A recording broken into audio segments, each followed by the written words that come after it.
Welcome to the Creative Penn podcast. I'm Joanna Penn, thriller author and creative entrepreneur, bringing you interviews, inspiration and information on writing craft and creative business. You can find the episode show notes, your free author blueprint and lots more at thecreativepenn.com, and that's Penn with a double N. And here's the show. Hello creatives, I'm Joanna Penn. And this is episode number 782 of the podcast, and it is Sunday, the 24th of November, 2024, as I record this in the middle of a storm here in the UK, if you hear any windy noise. In today's show, I'm talking to Tiffany Yates Martin about managing the competing priorities of an author career, the challenges of feedback and rejection, the role of intuition in decision making, and the importance of reclaiming creativity during difficult times. It is a great discussion, so that's coming up in the interview section. In writing and publishing things, starting with audiobooks, Amazon Music Unlimited will now include a free audiobook per month, as reported in The Verge, as an attempt to match what Spotify is doing with their premium subscription.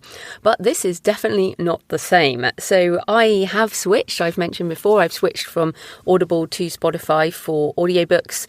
It is 15 hours of listening to audio with Spotify, which can be across multiple audiobooks, which I actually really like because I will often dip into different audiobooks. I listen to mostly non-fiction, so I listen to chapters across multiple things. I can't be the only person doing that, but this is really interesting because a few years ago people were like, oh, it's not going to change things, but of course it is. For the new Amazon plan, individual subscribers and the primary account holder for family plans can listen to one audiobook at a time of any length per month. So it's basically a credit. If a user doesn't finish the audiobook in the month, they can continue listening to the same audiobook the following month or choose a new title. As ever, I think streaming and unlimited programs are more about marketing your audiobooks and your author brand. I don't necessarily think of them as a revenue stream. Audio is definitely a better revenue stream if you're selling it direct, because as we know, with the rise of digital audio and all of these unlimited streaming things, it can be difficult to make good revenue from those markets. But luckily, there are lots of other ways to make money with your audiobooks. So yeah, very interesting expansion of Amazon Music Unlimited. I dare say this will not be the end of the expansion of this kind of thing. Also, the Self-Publishing Advice podcast from the Alliance of Independent Authors shares a discussion on when to pivot and when to quit a project. This can be really difficult, but their tips include identifying your values and make value-based decisions, determining what is most important to you in your writing life, such as freedom, security, or connection. For me, freedom is always my highest value. This can help you make decisions that align with your goals and priorities. Also, don't beat yourself up if things aren't working. Writing is a difficult profession. Not everyone finds success immediately or indeed ever. So your definition of success is very important. Be kind to yourself and remember that success takes time and effort. Also, get unbiased feedback on your writing to identify areas where you can improve. And this is so important because sometimes you feel like something isn't working because of the market or because of your book cover or whatever, but it may be that you've put it in the wrong category. It may be that your writing itself needs to improve. So you can pay for professional editors, you can ask other authors or beta readers for honest opinions. You can also pay for consulting or publishing strategy work, which sometimes you need that hard word because it's difficult to see our own issues. And we can be a bit delusional, I think, about reality, especially when we're emotional about our books. And certainly I understand this. It took It took time after my many failures at selling my first book to put the majority of those books into the dump. If you've been listening a while, you know back in 2006, 2007, I self-published my first book, did lots of printing. I was in Australia, failed miserably to sell any, but it really took me into learning about all of this and realising that if I wanted to be successful at being an author, I needed to learn marketing, I needed to get online, I needed to do all these things. This idea of quitting or pivoting is also an important topic to revisit at this time of year, as we're coming to the end of one year, the beginning of another, and many of us, including me, we love to think about what we've achieved this year, what we didn't achieve, how things have changed, what we want to do next year. We need to be honest with ourselves about how we're spending our time and our money and our energy. Too many authors fall into the sunk cost fallacy. And this is me now, by the way. Well, I've moved on from the Alliance podcast. So too many authors fall into the sunk cost fallacy. We're reluctant to let something go because we've already spent time and money and energy on it. And we just keep pushing when perhaps we need to let it go. And this came up again in various ways at Author Nation. One of my patrons asked in our patron meetup, how do you know when things are ending? And it was more about business models and marketing things like recognizing the end of easy and free discoverability for books online and the beginning of the era of pay to play. That was a difficult period. It was obviously a few years ago now, but it was like, okay, you can't just upload a book for free or 99 cents and expect to do really well. That just doesn't work anymore. You have to do marketing. You have to have a strategy. But this is a much bigger question. So it can apply to a book series. And again, we're thinking here of, is this sunk cost? Do I need to pivot or do I need to quit this? So yes, in a book series, Anna Saburn-Lane talked about this in episode 763. She let go of one series to move into something else, which became much more successful. Rachel McLean also did this with crime books, which we discussed more recently in episode 777. And part of me really knows that my Arcane series needs to end.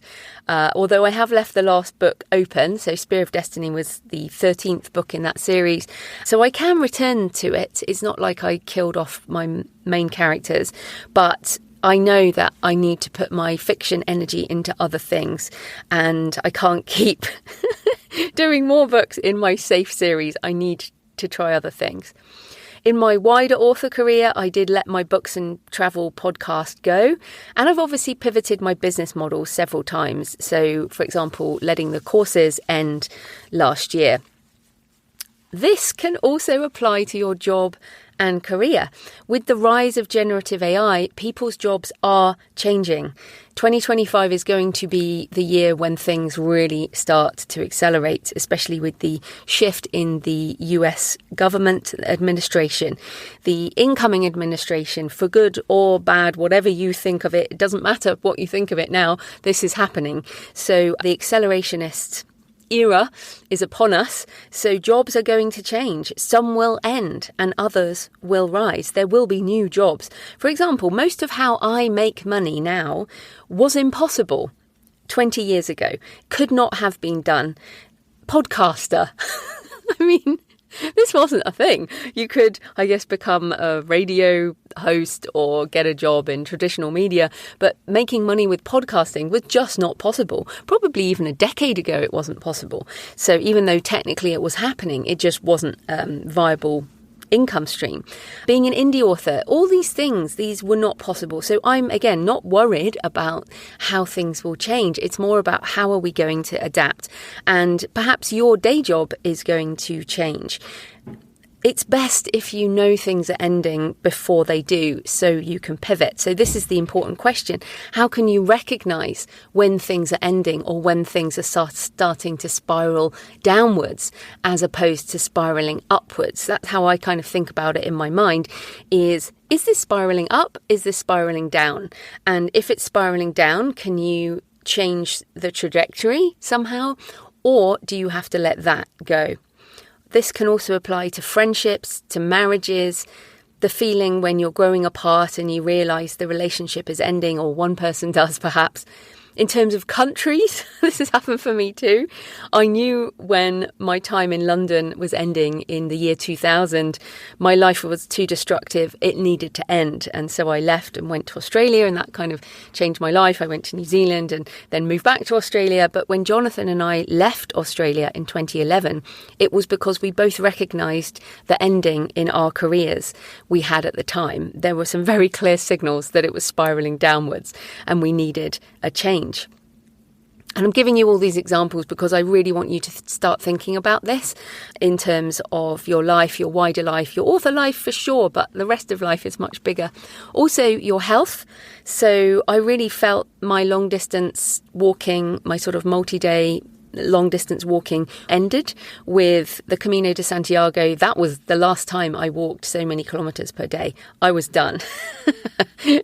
And I moved more into powerlifting and also into calisthenics now, doing kind of weird things on the rings, handstands and stuff like that. On a deeper level, I was definitely in denial about menopause for a couple of years there. As I'm still going through the whole thing, but many women listening will recognise the form of grief that comes when you leave a younger version of yourself behind. And you might think, oh no, I can bring this back. But of course you can't.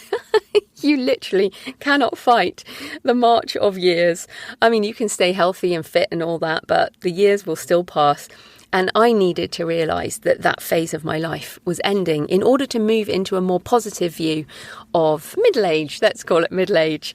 So also political situations. We have had opposite endings in the US and the UK this year, with countries going in different directions. And again, not a political comment. Some people will think these are good. Some people will think these are bad. But there are endings happening all the time, and we have to recognise them in order to move into the next phase. So lots of things to think about there. Is certainly I'm thinking a lot about this at the moment. But to come back to the question for you, so how do you know when things are ending? Or you can ask yourself, how do I know when things are ending? How have I recognised when this has happened in the past? How have you seen this coming? And then really just take stock of what's going on right now. Take an inventory of your life. Are there things you need to end?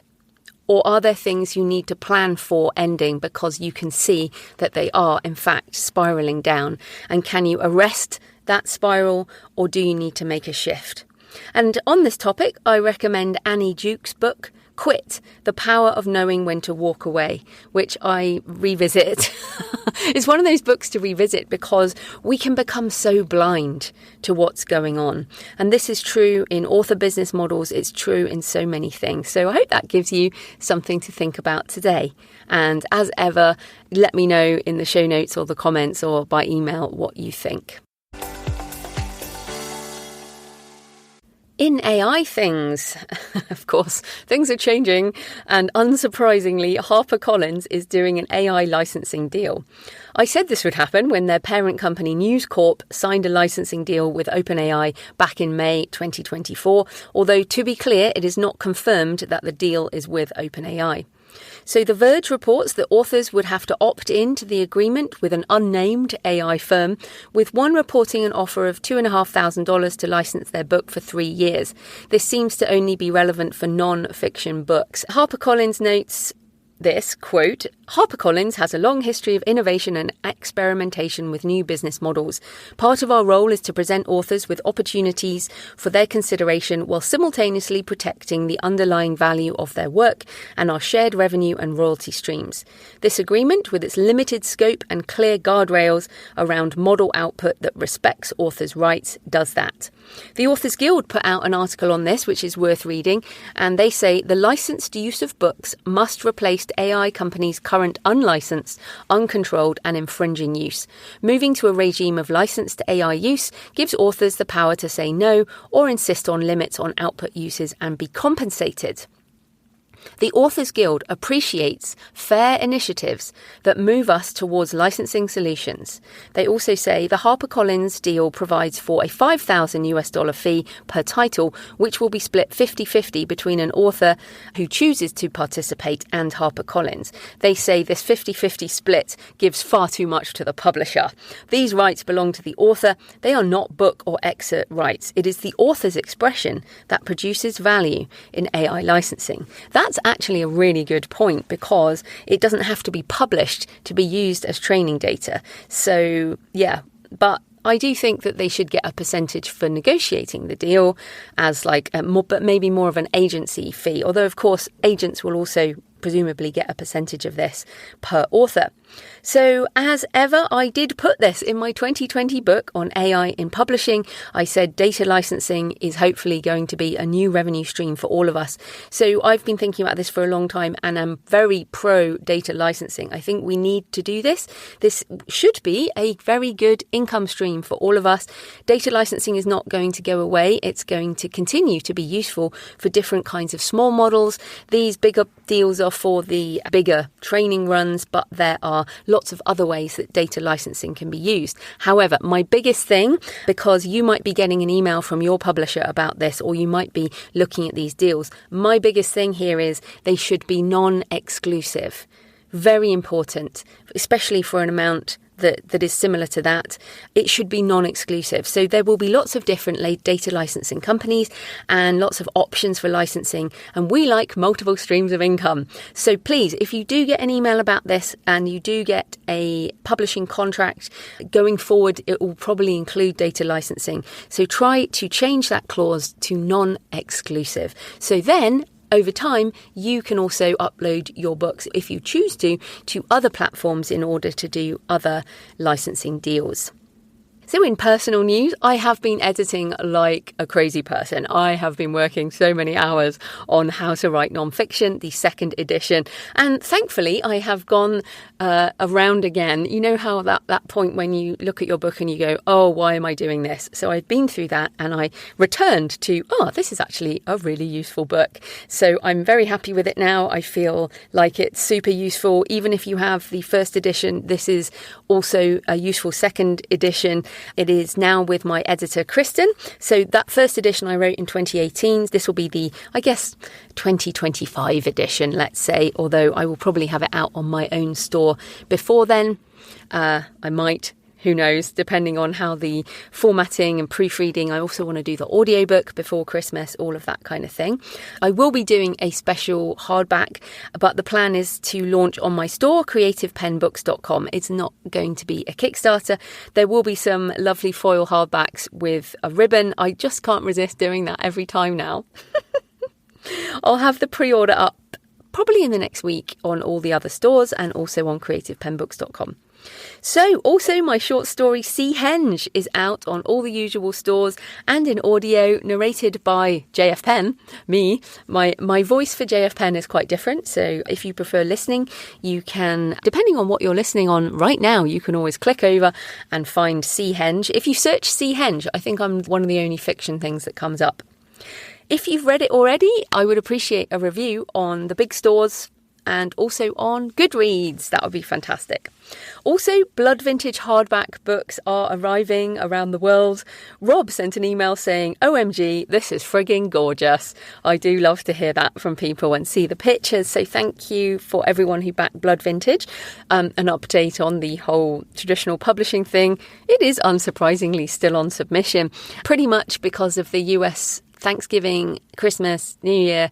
I've now written this off until January, February. And part of me is kind of just waiting to see how this process goes, the traditional publishing process, which of course always takes a really long time. And I feel like being part of that process is important because I've never done it before.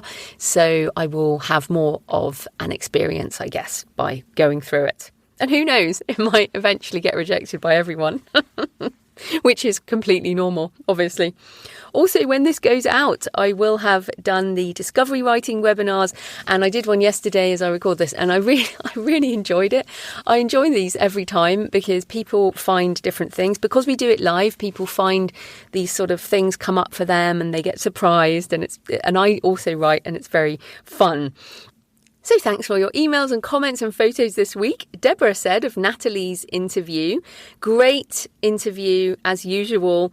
When you said too feral for an office, I completely relate to this and absolutely love it. It's now my go-to response for anyone who suggests I get a proper job. Also, Jeff Adams commented about the introduction on Author Nation. He says, it was great to see you and connect to Author Nation. I've got my ticket for next year. Fantastic, Jeff. It was lovely to see you too. The conference exceeded my expectations. I'm still going through all I learned, but it was definitely a well-spent week of learning and networking. The Author Nation team has set a high bar with how good the inaugural event was indeed. Okay, so please leave a comment on the podcast show notes at thecreativepenn.com or message me on X at thecreativepenn or email me. Send me pictures of where you're listening. Let me know what you think of the interview, but also on what I mentioned in the introduction there. So Joanna at thecreativepenn.com. I love to hear from you. It makes this more of a conversation. Today's show is sponsored by Draft to Digital, self-publishing with support. And this is one of the great reasons you might choose to publish through Draft to Digital. They have a human customer service team who can help you, and sometimes that's just what you need. You can publish ebooks to all the big platforms as well as library systems. You can also publish print books, and they can help you through that process too. And in fact, I know lots of people who move over to Draft to Digital print because some of the other platforms remain a little complicated. They have formatting tools as well as an easy publishing system. I use Draft to Digital for my ebook distribution to Nook, library systems, and now even to Apple because they haven't upgraded their publishing stuff for years. I also use Draft to Digital's excellent payment splitting for my co-written book, The Relaxed Author, with Mark Leslie Lefebvre. A great option if you're co-writing. It basically means that the payments are split by Draft to Digital so you don't have to do it manually. There are no charges for formatting or updating your book. They take a distributor 10% of retail price on sale. No upsells, no service packages, no fees of any kind. Set your price to whatever you want, even free. Make as many changes as you want to your book, update the cover, distribute it to any and every sales channel you want. It's your book, your choice, your world. They also have marketing tools and promotional opportunities available. So you get these emails that say, do you want to submit your book to this promotion? And I just submitted one for an Apple promotion. I do literally jump on any promotional opportunity. Draft to Digital says, your book is your priority. Our priority is you. We build tools and services that let you focus on writing while we take care of layout, publishing, distribution, print-on-demand paperbacks and more. Check them out at draft2digital.com. That's with a number 2, draft2digital.com. So this type of corporate sponsorship pays for the hosting, transcription and editing. But my time in creating the show is sponsored by my community at patreon.com/thecreativepenn. Thanks to the 8 new patrons who've joined this week, and thanks to everyone who's been supporting for months and years. If you join the community, you get access to all the backlist videos and audio covering topics on creativity and writing, mindset, business, AI, and my patron-only Q&A solo episodes and office hours. This week, I posted my extended lessons learned article from Author Nation, and coming up this week, I'll be doing that patron-only Q&A audio. The Patreon is a monthly subscription, the equivalent of buying me a black coffee a month or a couple of coffees if you're feeling generous. You get access to everything, all the backlist content and Q&As, which are organised into these different areas so you can find things you want to watch or listen to or read. So if you get value from the show and you want more, come on over and join us at patreon.com, patreon.com/thecreativepenn. Right, let's get into the interview. Tiffany Yates Martin is an editor, speaker and teacher with over 30 years in the publishing industry. She writes contemporary women's fiction as Phoebe Fox, and her latest non-fiction book is The Intuitive Author: How to Grow and Sustain a Happier Writing Career. So welcome back to the show, Tiffany. Thanks for having me again, Joanna. Oh, yes. So we talked about your background when you were last on the show in April 2022. So today we're going to jump straight into the book. So why did you write this book, and what problems did you see in the author community that led you to want to write about happiness and sustainability? I know, it's kind of a departure for me. I've spent all these years as an editor working on hard skills, craft skills, and teaching about that. And then I was actually in the middle of writing what was to have been the follow-up book to my first, Intuitive Editing, which was a deep dive into character development. And I just kept writing and thinking and talking about these other ideas because I was hearing from a lot of authors that they were feeling overwhelmed by all the changes and the constantly evolving publishing environment. I think it's fortunate. It's a fortunate time to be an author because I think we have the opportunity to have more control and autonomy over our careers. We have more avenues than ever before. Publishing has become democratized, but that's also bringing with it a lot of overwhelm. And I was hearing a lot of discouragement. So I started in my blog, where I used to focus a lot on hard skills. I started writing more about this stuff because I just wanted to try to help authors based on what I was hearing and seeing. And they got huge response. So the character book just kept balking at me. And I finally realized that one of the things I kept talking about in my blog posts was to pay attention to your motivation, to what you want out of your career, because that's the part that we really have control over, is what our day-to-day life looks like as authors. So I decided to follow my own advice and turn my attentions to the book that really wanted to be written right now, that I felt like authors probably need more than ever. I think that's so important, and as much as I'm sure your character book will be amazing if you do it, I think this is something I felt very much last year, which is the more prescriptive, you call it hard skills there, the prescriptive, do this, do that, and I mean character development. There's a lot of books on that. Your take would have been different, but I also, similar in my last non-fiction book, Writing the Shadow, it's like the personal stuff, the mindset stuff, the lifestyle stuff, all of that actually is something that the machines can't share. I mean, they can share it, but it's not their experience, whereas it is actually our experience. So I agree. I think that's so important. But just on that overwhelm and the changes that are going on, what are some of the things that people are saying to you? Because I think that will resonate with people listening as well. Well, I was startled by how many, particularly in traditional publishing, how many authors were feeling discouraged by what seems to be trends in the industry. And I'm a fan of any kind of publishing path that fits an author, so I'm not slamming on traditional publishing. But advances do seem to be going down in general. There is a fascination with the debut author. So a lot of authors are kind of, if you're not that shiny new thing, I think that it feels as if traditional publishing doesn't help an author build a following and a career over the span of their career in a way that maybe it used to focus on. So it's like, come on, make a big splash with your book, or else they're moving on without you. And as a result of that, a lot of authors, I just talked to one yesterday, are being encouraged to try new genres, to write under a pen name so that you can kind of disown disappointing sales in the past. And then competition is higher than ever. There's more than 2 million books are published a year. So I think authors are feeling like it's harder and harder to pop out of the slush pile. And even with indie publishing, with all the opportunity that it offers and the greater autonomy in many areas, there are a lot of different responsibilities authors have to take on, and people who are creative aren't always necessarily intuitively business-minded, and that's a whole new skill set you have to learn. And then running a business in conjunction with running the creative part, which are both, I think, very consuming pursuits, is a lot. And we're trying to balance all of that with our lives.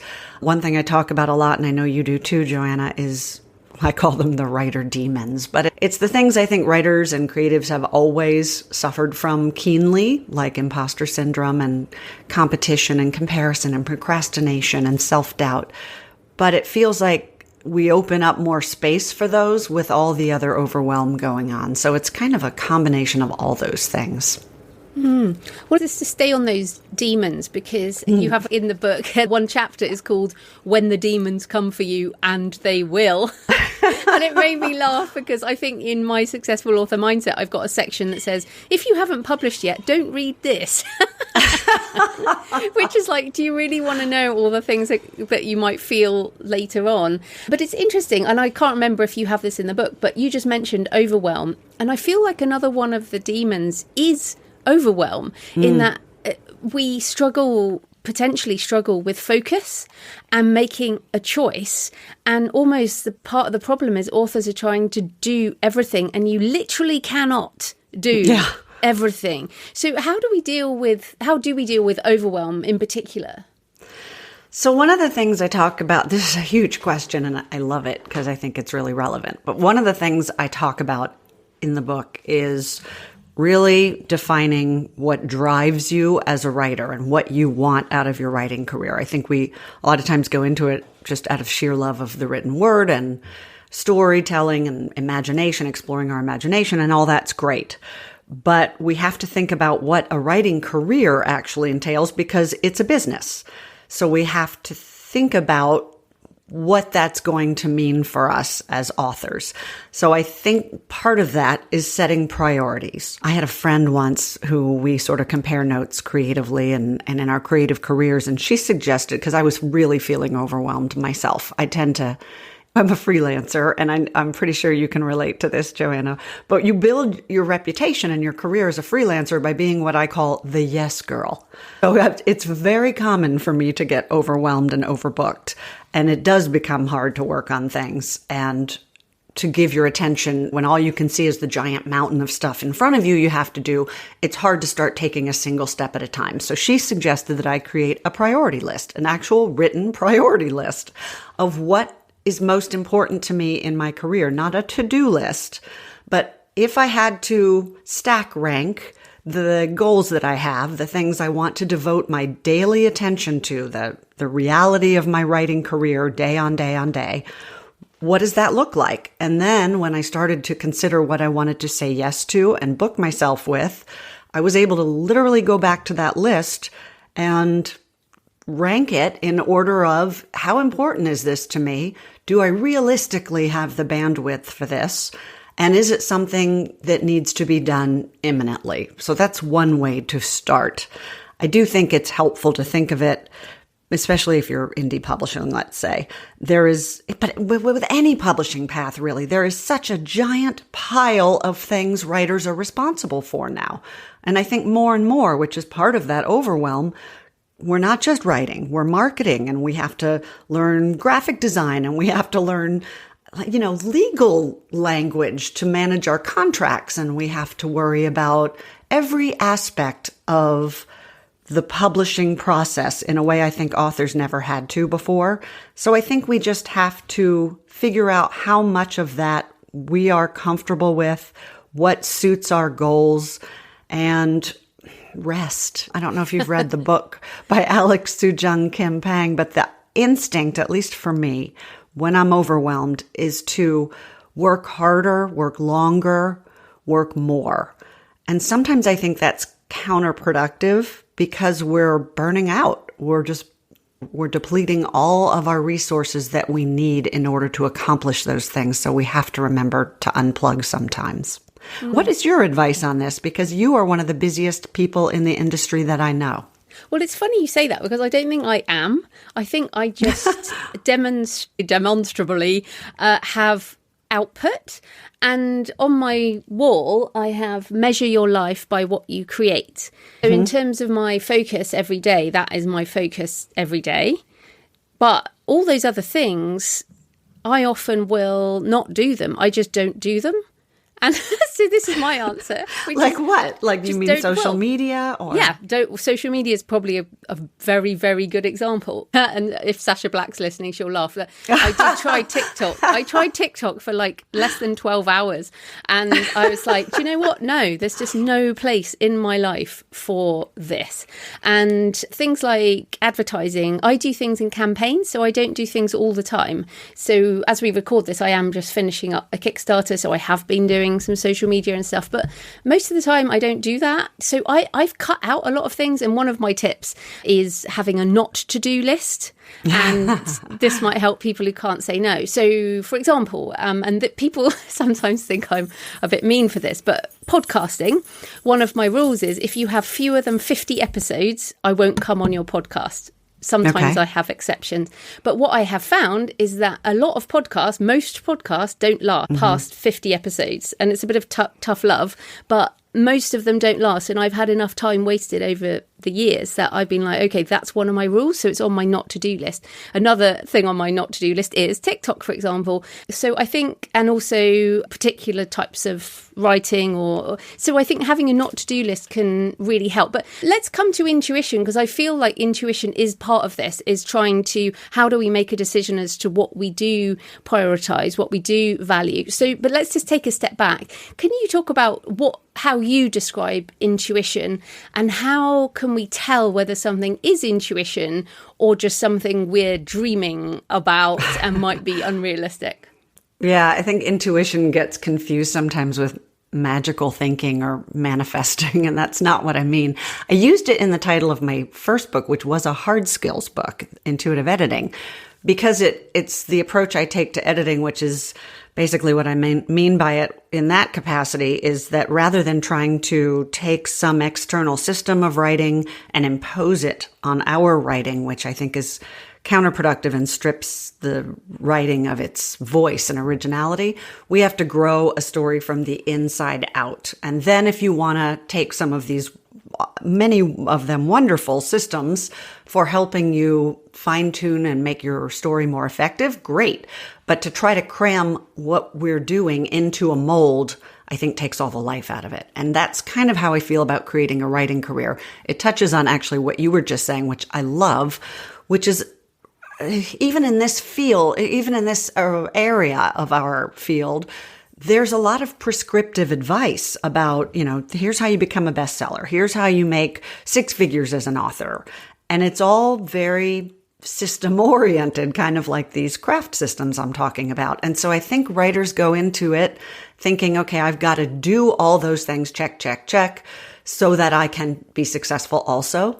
But we have to do more of what you were just talking about, set up our personal path, our boundaries. We have to say no to the things that don't suit us, whether or not we're told they are best practices.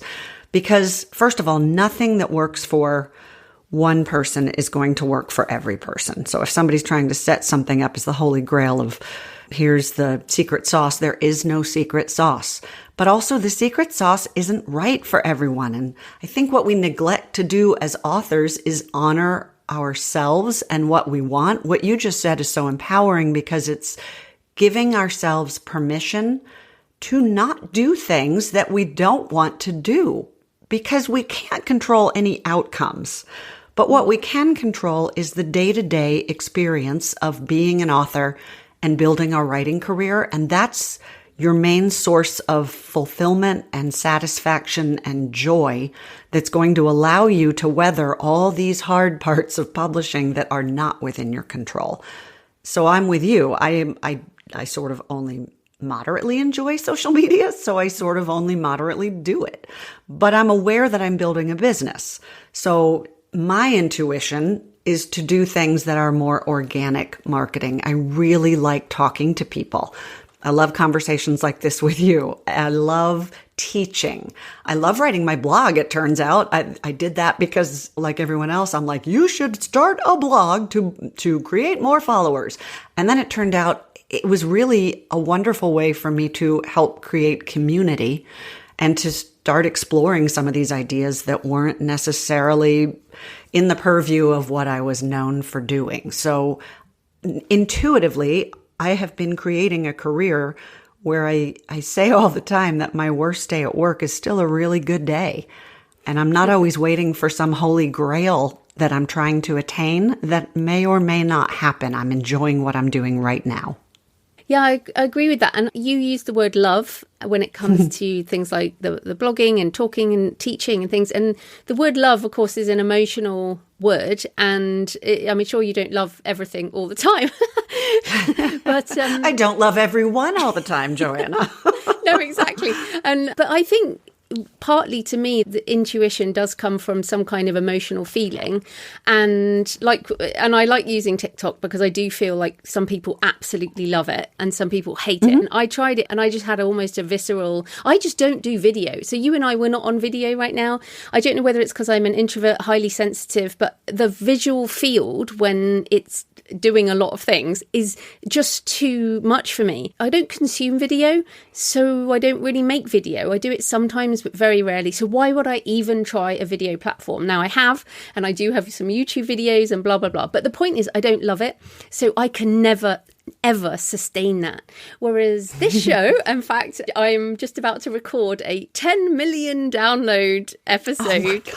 I know. So my God. It's crazy. Congratulations. Thank That's you. huge. This will go out after that, so people can listen to that a few shows ago. But essentially, when I started this podcast in 2009, podcasting wasn't even a thing. But I intuitively felt that I should try it.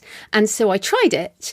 And then I enjoyed it. Like, we're having this conversation and we've talked before. This is great. We're enjoying this, even though it's also marketing in inverted commas. Right. So I was like, I tried something. I liked it. I continued doing it. And here we are all these 15 years later, or whatever, still podcasting. And that only happens because I intuitively started and then enjoyed the process. So it's like you say, you can't think of an outcome of 10 million downloads. That's just impossible. You just have to start and go in a direction. So how would you advise people tap into that emotion? Because the problem with that also is that sometimes you go to a conference and there's all this hype about something, or you get caught up in some hype and you do it. And how do you know when it's hype or that you really should give it a go?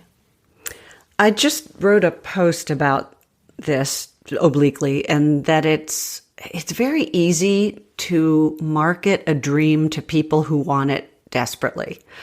But I do think a lot of it, the whole first section of the new book is called Foundations. And this is kind of the core of it. I think we have to define why we went into this in the first place. So you have to stay in touch with that initial drive to be a writer, because that's the engine for your entire career. And for most of us, I don't think it was that we wanted to be rich and famous.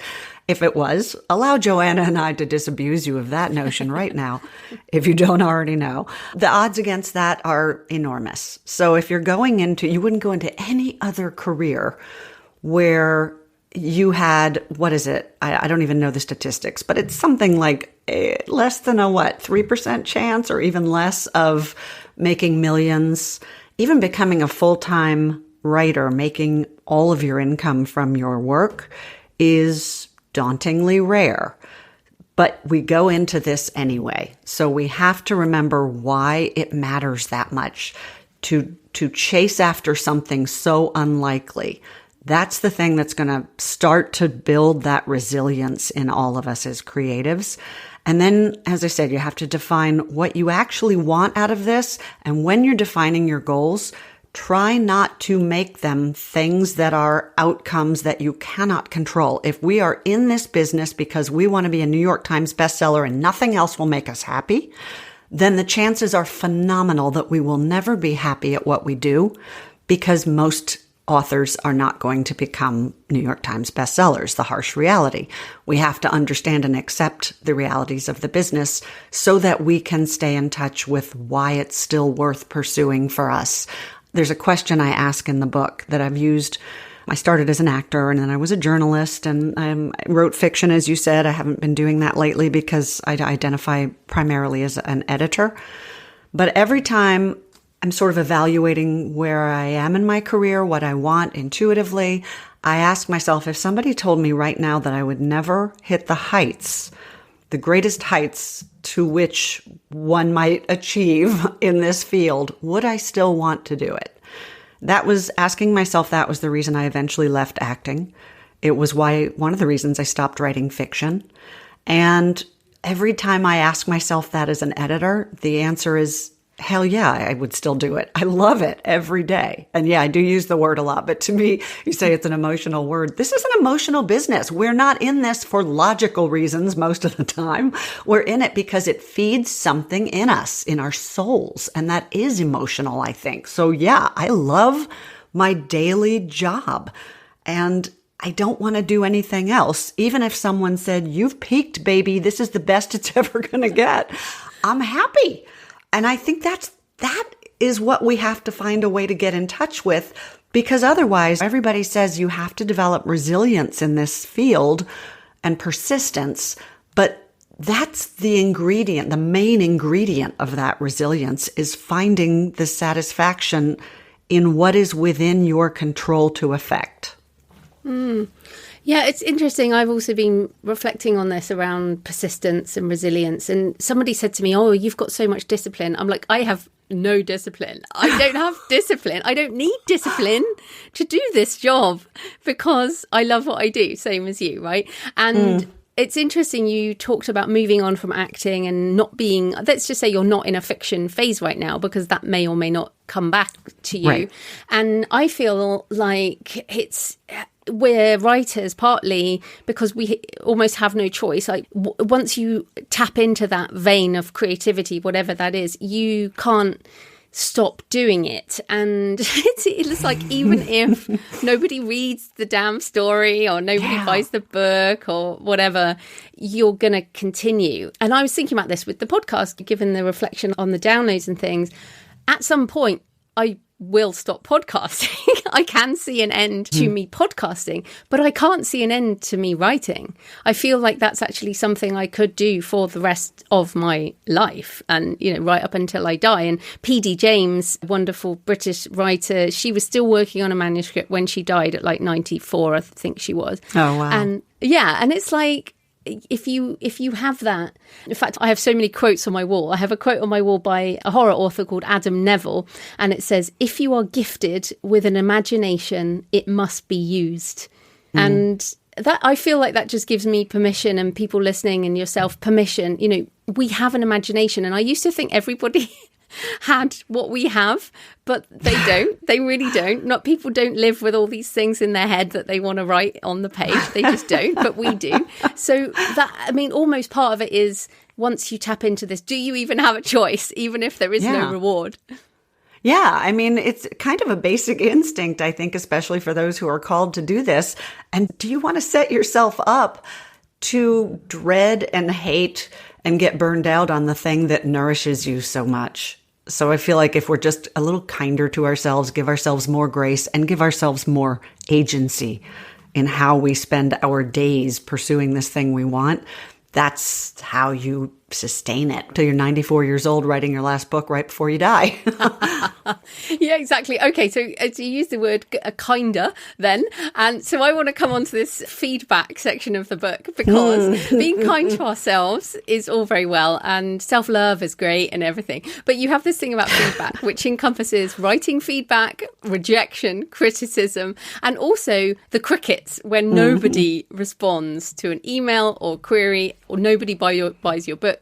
Nobody even cares. So I feel like this is the opposite side to the whole love side of things. So what are your tips for, I guess, resilience when it comes to feedback? And even if we intuitively reject it, because that can actually happen as well, how do we become better writers as well? I love that you make the point that I probably should have clarified. I do have a lot of positive regard for this field, but let us not downplay how difficult and challenging and just downright painful many aspects of it can be. And this is probably prime among them. Rejection is really hard and criticism is tough. You just recently wrote about this, I think, Joanna, about getting back your notes from your editor and how you always just kind of have to take a beat with it. Yeah, take a breath. I do think we have to be gentle with ourselves. The first thing I tell authors when I return an editorial letter, and mine tend to be pretty meaty. So, I just wrote one that was 10,000 words, just to give you an idea. On top of all the comments, I tell them, draw a bath, pour yourself a glass of wine, take a moment to be in the right headspace to hear all the things that may not be as effective on the page as you hoped they would be. But I think that's the one critical distinction, is that good critique is not commenting on you or your talent or the worth of the story. It's simply reflecting what is on the page and whether it's coming across in a way that is conveying your vision as effectively as possible for the reader, but again, this is a subjective thing, and that's another thing to remember, is that all criticism, all critique is subjective, and I include mine as a professional editor or any professional editor. I include agents, publishers, and every single reader who leaves a review. Everyone feels how they feel about a story, and everyone is affected by something different. So remembering that can be helpful. Good critique is also not personal. I make a distinction in the book between three different kinds of feedback: commentary, criticism, and critique. Criticism is my least favorite kind, and that's just basically unhelpful, negative feedback about your writing, like, this isn't working, I hate this character, things like that. First of all, it's very daunting to hear that, and it's hard to take it in a way that allows you as the author to do something constructive with it. Second, it is the criticizer, let's say, the critic, who is simply offering their judgment, their assessment, which is personal and doesn't necessarily help you. Then there's commentary, which you get a lot in critique groups, which is stuff like, well, you know what you should do? Or this actually happened to me, and let me tell you how it really would look. That's somebody telling you prescriptively how they would do something that is also not helpful. Critique is that thing that simply holds up the mirror and reflects what that hopefully educated critiquer is seeing in your story, and is able to do so in a way that says, here is where I was pulled out of the story for this specific reason, and here are some ways you could address it, not prescriptively like what she should do is, but for example, something that says, like a good piece of critique would be something like, I didn't understand the character's motivation in this scene, so I felt a little bit uninvested in her. It would help if we understood why she wants him to do so and so. And maybe that's simply her telling him, or maybe it's giving us a glimpse of her inner life. So I'm giving some suggestions, but I'm not saying how to do it. Now, we don't always get that. And so you have to become your own advocate in many ways in this career, but this is one of them where you take, and you're great at this, I think, Joanna, you take in the feedback and you determine what resonates for me and the story I'm trying to tell and what isn't right for my intentions. And you take what is helpful to you and you disregard what isn't. And then you just leave it behind you and not let it continue to percolate. I do want to talk about rejection too, but I want first to ask if you can weigh in on this as well, because I know you're very experienced at handling critique.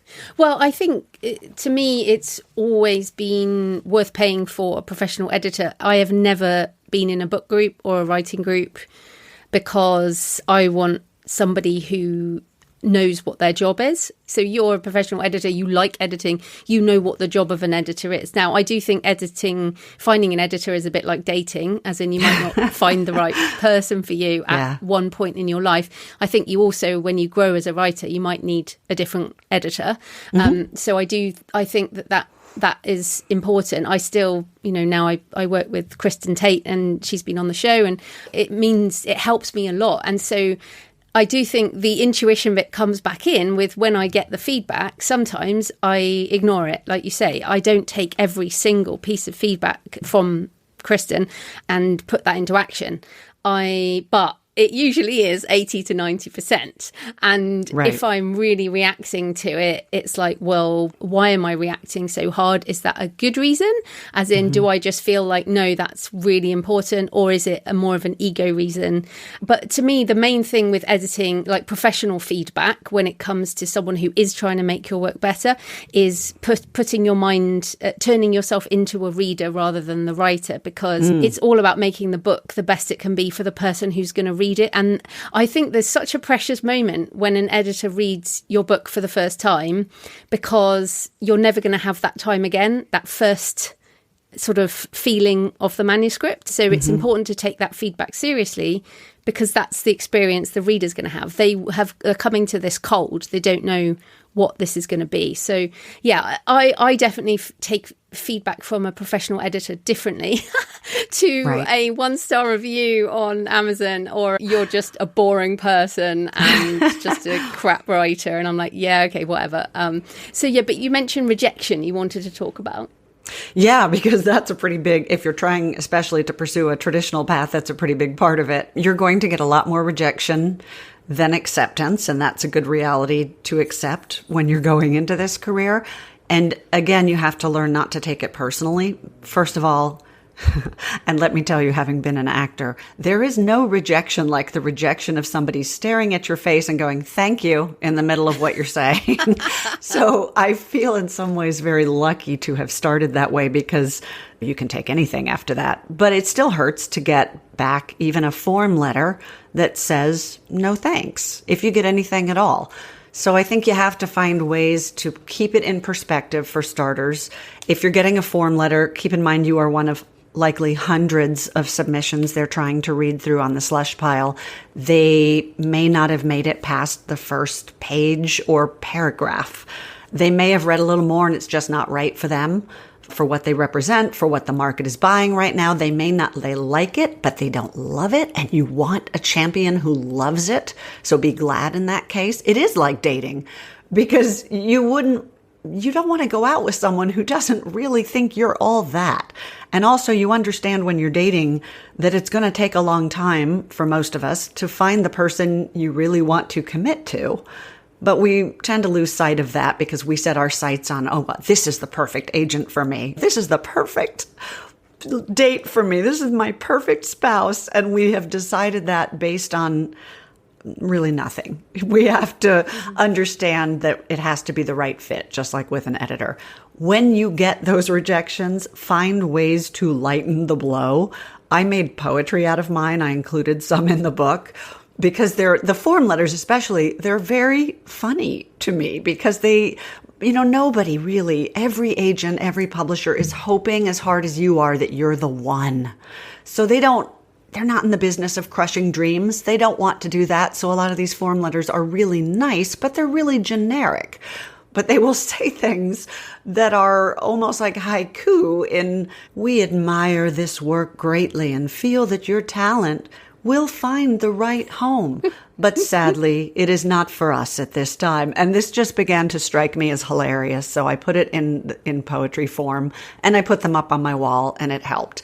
And I also started making kind of a contest out of it. It took me 113 queries to get my first agent. It took us 2 books and 3 rounds of submissions, all told, to get a publisher for it. So I think if you go back to what we were talking about earlier, you develop that resilience and persistence. It's also helpful in the rejection arena, or the crickets arena, which can be even harder because it's almost like you're invisible or you don't matter. But again, that's just a function of the industry. Agents, publishers, they are buried. You think you're overwhelmed, they are too. Mm-hmm. And they're just trying to keep their head above water, and sometimes that means they can't even acknowledge. So don't take it personally. If that's really hurtful to you, maybe that's not the right person for you anyway. So take it as you're one step closer to finding the person who is. Yeah, and get back to writing. I think that's the other thing. I always have a bit, like everyone, I have a bit of a slump after finishing a book project because you're empty. You've emptied yourself into the book.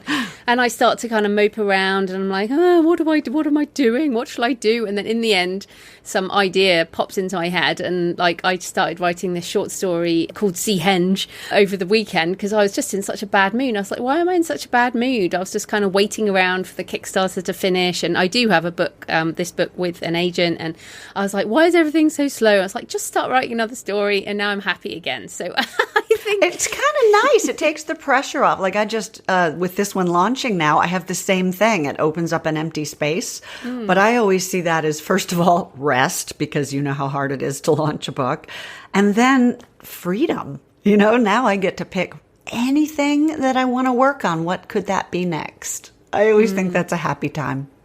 Yeah, exactly. Now, there may be people listening who are struggling with, I guess, that creative spark. I think sometimes it's easier to find than others. And you do talk about reclaiming the creative spark in troubled times. And I mean, right now, you just look at the news and there's extreme weather and hurricanes and political upheaval and war. And also the creative community is being ripped apart by divisions over AI. So I wonder if you can kind of help us to navigate reclaiming that creative spark in difficult times?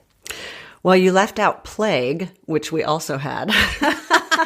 I've forgotten that now. That didn't happen. It'll be back. Don't worry.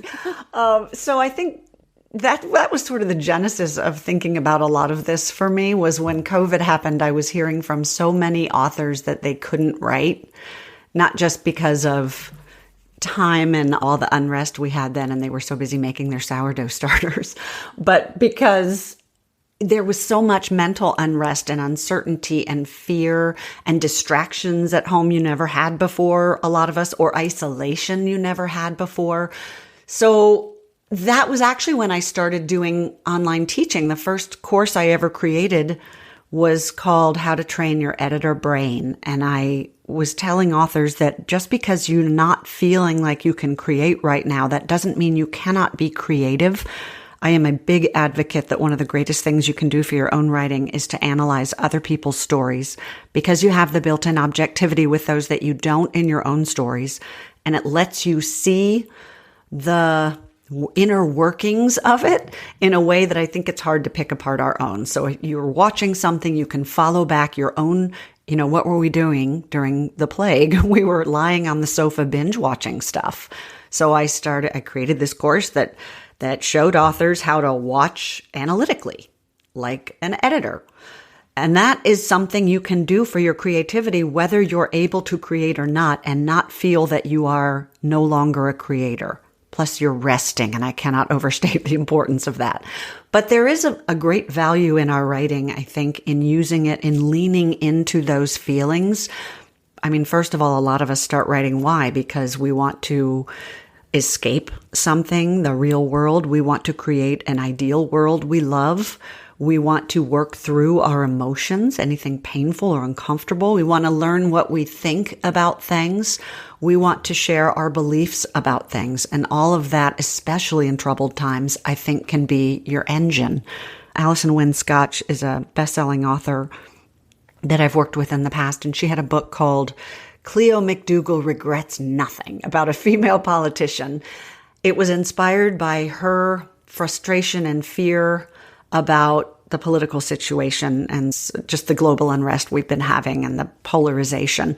And I think she told me that she wrote that book in something like 6 weeks, that it just poured out of her because she took all of those feelings, fears, fury that she was feeling and put it into this story. So that's one thing you can do with it. The other thing is to remember the power of your story. I think for me, some of the most impactful moments I've had as an artist have been when a single individual said something to me like, one lady said, "Your books helped me get through chemo." And I don't know of any greater reward than something like that. It helps other people process pain. It connects us. It helps people make sense of what seems senseless. It can give voice to the voiceless. It creates hope for people. It can change the world. This is it's not a dumb story, but it's so kind of pop culture-y, but I tell it all the time. It is established that the show Will and Grace was a huge part of the reason that marriage equality passed in the Supreme Court, because it brought the other, for many people, into their living rooms in a way that broke down those barriers and misunderstandings and preconceptions people may have had about the LGBTQ community. And it enhanced acceptance. And I hate to use this word because it implies abnormal, but it normalized it for people in a way that influenced the law and civil rights. That's astonishingly powerful. I don't know if that's helpful for people when they're in the middle of all that unrest, but for me, it does hold out a little bit of a beacon. I dedicated intuitive editing to the storytellers who illuminate the world, and I believe that. Yeah, I guess to come back to the intuition, if the spark is anger or a cause that you have or something in your own life, but to, I guess, let those sparks ignite and follow those sparks, even if people say to you, "Oh, that's a dead genre," or "That's not going to sell to anyone," or "That's just not going to make any impact on anything." Or you can't write about that. Yeah. Do you want to write safe? or not. Yeah. Yeah, so really do write those things that keep at you. And I would say even if you don't know how long it'll take to resonate with people. So coming back to my book, Writing the Shadow, I've been kind of working on an idea for that for like 20 odd years. And it took a long time to write. And I know that it's not for most people most of the time. But when people are ready for that book, then it makes a difference. And so I think, and it was important to you to write it, obviously, that you persisted for 2 decades to do it. Which is the inherent reward of it to me. Like, that's the thing that makes that worthwhile for you as an author. Yeah, exactly. So it's quite interesting how these things develop. But we're out of time. So where can people find you and your books and everything you do online? Oh, the best place for it all is Fox Print Editorial. That's my website. Writer's Digest has named it one of the best websites for authors. It's full of resources for authors, many of them free, downloadable guides, recommendations. I've got my blog on there that's full of like tips on craft and writing life. The book links are there, but you can buy them anywhere you buy books. And then I also have online classes, and those are paid, but I keep them very low priced. And pretty much everything else on there is free and designed to just help authors write better. Brilliant. Well, thanks so much for your time, Tiffany. That was great. Thank you so much, Joanna. So I hope you found the discussion with Tiffany interesting and that it made you think about how you might lean into your intuition, as well as set priorities for your author career while staying resilient along the way. As ever, I love to hear your thoughts about the interview or about anything I talk about in the introduction. Please leave a comment on the podcast show notes at thecreativepenn.com. Message me on X at thecreativepenn or email me, joanna@thecreativepenn.com, and send me pictures of where you're listening or your favourite cemetery or churchyard. You can also email me and say, please don't read this out on the podcast if you just like to tell me what you think. Next week, I'm talking about writing the other and self-publishing in South Africa with Aisling McCarthy, who has a gorgeous accent. I love the South African accent. And it's always interesting to learn how things are for authors in other countries. I know we focus mostly on the US and the UK here, which are, to be fair, the biggest markets for English language books. But it is great to talk about South Africa and also consider other perspectives in our writing. In the meantime, happy writing, and I'll see you next time. Thanks for listening today. I hope you found it helpful. You can find the backlist episodes and show notes at thecreativepenn.com/podcast. And you can get your free author blueprint at thecreativepenn.com/blueprint. If you'd like to connect, you can find me on Facebook and X at The Creative Penn, or on Instagram and Facebook at JFPennAuthor. Happy writing, and I'll see you next time.